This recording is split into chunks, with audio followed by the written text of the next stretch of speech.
চাকরি প্রার্থীদের অপহরণ ও আবাসিক হলের এক শিক্ষার্থীকে তুলে নিয়ে রাতভর নির্যাতনের ঘটনায় যশোর বিজ্ঞান ও প্রযুক্তি বিশ্ববিদ্যালয়ের ৯ শিক্ষার্থীকে আজীবন বহিষ্কার করা হয়েছে। বিশ্ববিদ্যালয় শাখা ছাত্রলীগের সভাপতি সোহেল রানা সহ তারা সবাই ছাত্রলীগের রাজনীতির সঙ্গে জড়িত। ৯ জনের পাশাপাশি বর্তমানে ছাত্রত্ব না থাকা 4 জন সহ 13 জনের বিরুদ্ধে প্রচলিত আইনে ব্যবস্থা গ্রহণেরও সিদ্ধান্ত হয়েছে। তদন্ত কমিটির প্রতিবেদনের পর ডিসিপ্লিনারি কমিটির সুপারিশে বিকেলে বিশ্ববিদ্যালয়ের সর্বোচ্চ নীতি নির্ধারণী ফোরাম রিজেন্ট বোর্ডের সভায় এই সিদ্ধান্ত নেওয়া হয়।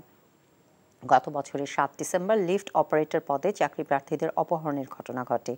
এছাড়া গত 4 জুন বিশ্ববিদ্যালয়ের শহীদ মশিউর রহমান হলে এক শিক্ষার্থীকে রাতভর শারীরিক ও মানসিক নির্যাতন করেন অভিযুক্তরা।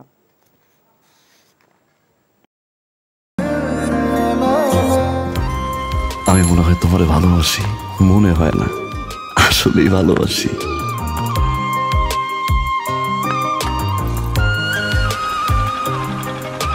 আপনি যে আমাকে ভালোবাসেন আমি টের পাই।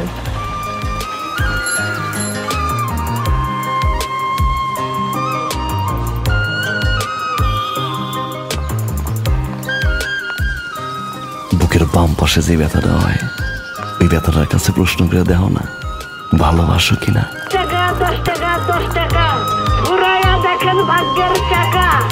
Lottery lottery lottery.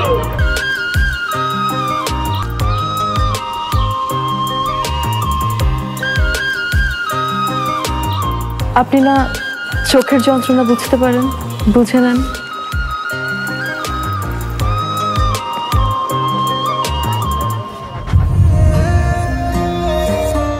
কিন্তু পুরো জগৎ মিথ্যা বলতে পারে, মানুষের চোখ কিন্তু কখনো মিথ্যা বলে না।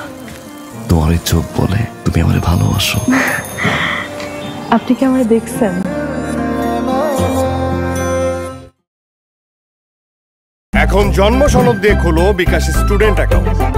নিজের বিকাশ নিজে কর।